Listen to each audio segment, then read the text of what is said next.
మేషము మొదలుకొని 12 రాశులలో ఒక్కొక్క గ్రహము సంచరిస్తుండుట చేత మనం క్షేమాలను పొందుతాం, ఒక్కొక్కసారి నీచస్థితిని పొందుతాం, ఒక్కొక్కసారి ఎక్కువ ఉన్నత స్థితికి కూడా వస్తూ ఉంటాం. వాటిల్లో విశేషంగా మనం ఈ యొక్క రాశులను మనం ప్రధానంగా తీసుకొని నక్షత్రములను ప్రధానంగా తీసుకొని మనకు దశలు అనేటువంటివి మనకు ఏర్పడుతూ ఉంటాయి నక్షత్రాల వల్ల.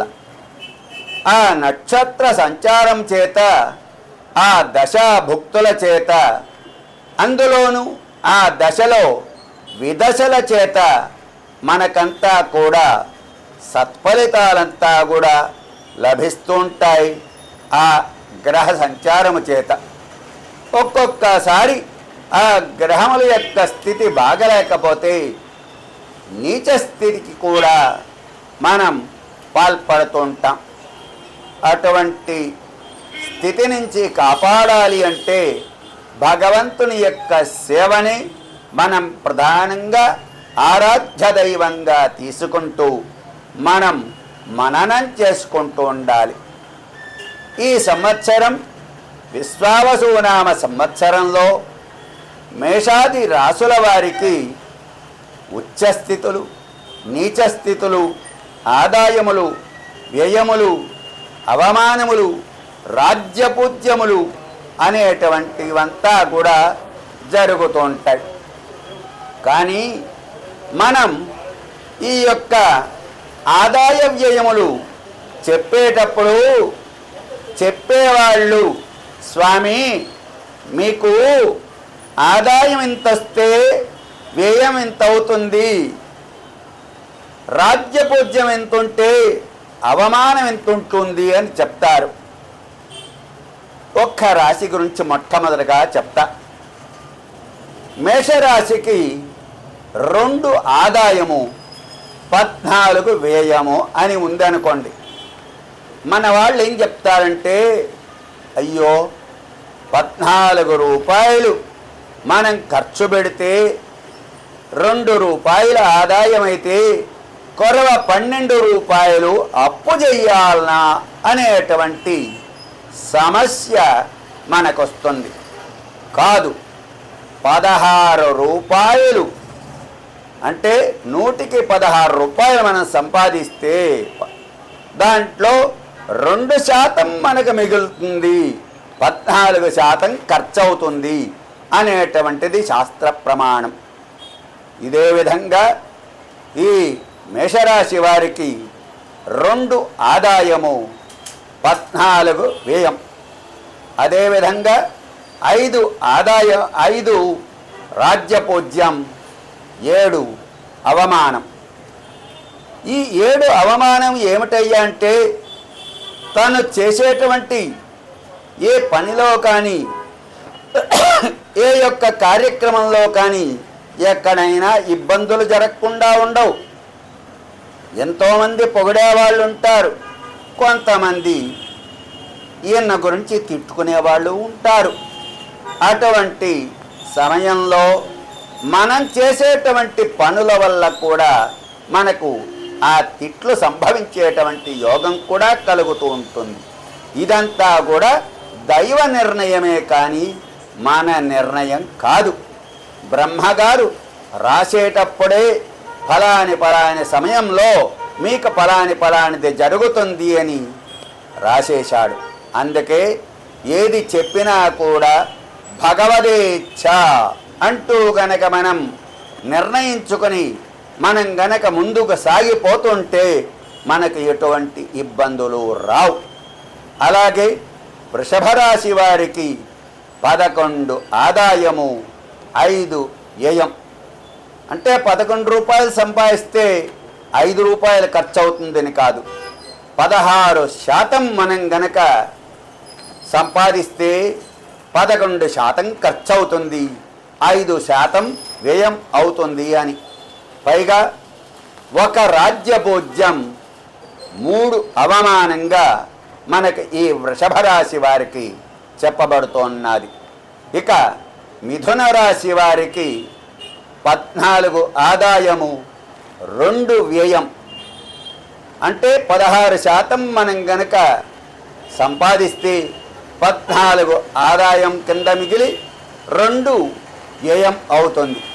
వీళ్లకు రాజ్యపూజ్యం అవమానం ఎలా ఉంటుందయ్యా అంటే 4 రాజ్యపూజ్యము 3 అవమానం మనకు చెప్పబడుతూ ఉంటుంది.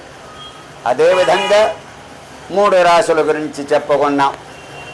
తదుపరి ఇక కర్కాటక రాశి. ఈ కర్కాటక రాశి 8 ఆదాయము 2 వ్యయం. ఈ 10% మనం సంపాదిస్తే అందులో 8% మిగిలి 2% మాత్రమే మనకు ఖర్చు అవుతుంది. అదేవిధంగా ఈ యొక్క కర్కాటక రాశికి 7 రాజ్యపూజ్యము 3 అవమానం కింద మనకు చెప్పబడుతూ ఉంటుంది. ఇక సింహరాశి. ఈ సింహరాశికి 11 ఆదాయము 11 వ్యయంగా మనకు చెప్పబడుతున్నది. అంటే మనం ఎంత ఆదాయం సంపాదిస్తామో అంత వ్యయం కూడా ఖర్చయిపోతూ ఉన్నది. దాంట్లో మిగలదు. కానీ అయ్యో మిగలలేదే అనేటువంటిది కాదు. ఇవాల్టి రోజు ఖర్చుకు సరిపడా ఆ భగవంతుడు మనకి ఇచ్చాడు అని మనం సంతోషించాలి.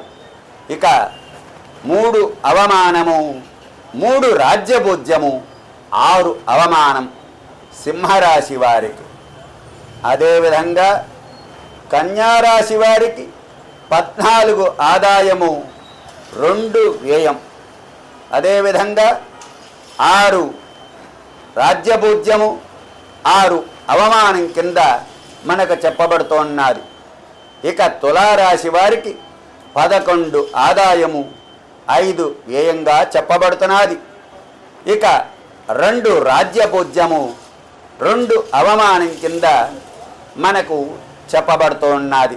తులారాశి 11 ఆదాయము 2 వ్యయము 2 రాజ్యపూజ్యం 2 అవమానం. ఇక వృశ్చిక రాశికి 2 ఆదాయము 14 వ్యయం.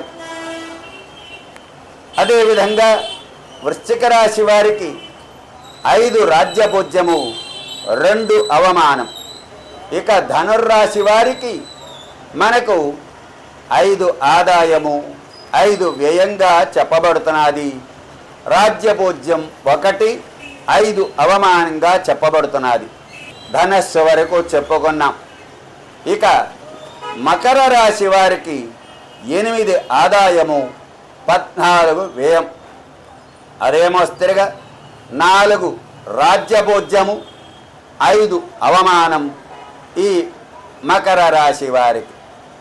మరి కుంభరాశి వారికి 8 ఆదాయము 14 వ్యయము 7 రాజ్యభోజ్యము 5 అవమానం.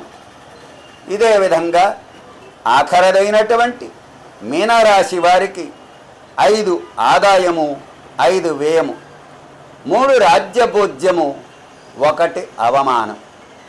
అందులోనూ ఈ విశ్వావసునామ సంవత్సరంలో మొట్టమొదటి రోజు షష్టగ్రహ కూటమి 6 గ్రహములు మీనంలో ఏర్పడుతూ ఉన్నాయి. ఒక్కరోజు దాటిందంటే ఆ షష్టగ్రహ కూటమి చంద్రుడు మారిపోతాడు. అక్కడ మనకు ఆ షష్టగ్రహ కూటమి వలన ఏమైనా జరుగుతుంది ఓహంటూ మనం చెప్పుకునే వాళ్ళు చాలా చెప్పుకుంటుంటారు. కానీ అత్యంత దారుణమైనటువంటిది ఏమిటయ్యా అంటే అష్టగ్రహ కూటమి మాత్రమే. షష్టగ్రహ కూటమి కొన్ని సంవత్సరములకు ఒక్కసారి వచ్చుతూ ఉంటుంది. కానీ అష్టగ్రహ కూటమికి మాత్రం మనం భయపడాలనే కానీ ఈ షష్టగ్రహ కూటమికి భయపడవలసినటువంటి అవసరమే లేదు. కానీ ఈనాటి కాలంలో అందరూ చాలామంది అయ్యో షష్టగ్రహ కూటమి వచ్చేసింది, అది ఇది అని చాలామంది చెప్పుకుంటుంటారు.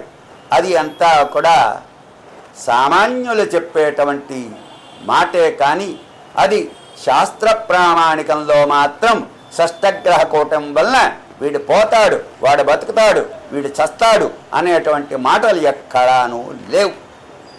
కానీ ఈ సంవత్సరం మీనరాశి వారికి, కుంభరాశి వారికి, మేషరాశి వారికి ఏలినాటి శని జరుగుతూ ఉంటుంది. ఆ తదుపరి సింహరాశి వారికి అష్టమ శని జరుగుతూ ఉంటుంది. వృశ్చిక రాశి వారికి పంచమ శని జరుగుతుంది.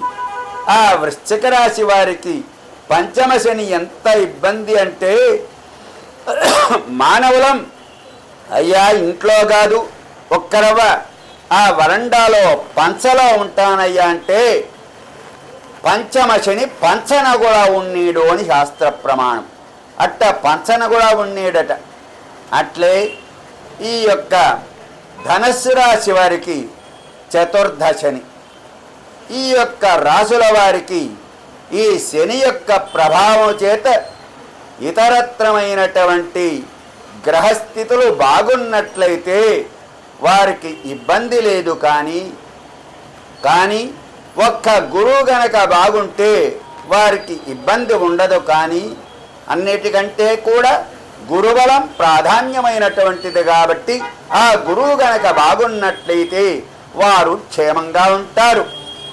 కానీ ఆ గురువు సంవత్సరానికి ఒక్కసారి మారిపోతూ ఉంటాడు కాబట్టి ఈ గ్రహముల యొక్క ప్రభావంలో కొద్ది మార్పులు వస్తూ ఉంటాయి, వాళ్ళు ఇబ్బందులు పడుతూ ఉంటారు. ఈ రాసుల వారు ఆ శనేశ్వరుడికి ప్రీతిగా అనేక రకములైనటువంటి ఆ శని పీడను పొంగొట్టుకోవడానికి శని పూజలు, తర్వాత రుద్రాభిషేకములు, అలాగే విష్ణు సహస్రనామ పారాయణములు, అలాగే వైష్ణవ సాంప్రదాయంలో సుదర్శన అష్టకం, సుదర్శనాష్టోత్తరం కనుక చేసినట్లయితే మనకు అత్యంతమైనటువంటి శ్రేయోదాయకం. స్త్రీలు లలితా సహస్రనామం అనేటువంటి దాన్ని పారాయణం గనక చేసుకున్నట్లయితే ఈ యొక్క గ్రహముల యొక్క పీడ ఈనాడు ఉండదు. అటువంటి ఈ విశ్వావసునామ సంవత్సరం ప్రతి ఒక్క మానవుడికి కూడా క్షేమం కల్పించాలి అని శ్రీ సిద్ధి విఘ్నేశ్వర స్వామిని అలాగే మృత్యుంజయుణ్ణి కోరుకుంటూ సర్వే జనా సుఖినో భవంతు, సమస్త సన్మంగళాని సభవంతు, సర్వా ఏతాః ఆశిషస్సంతు.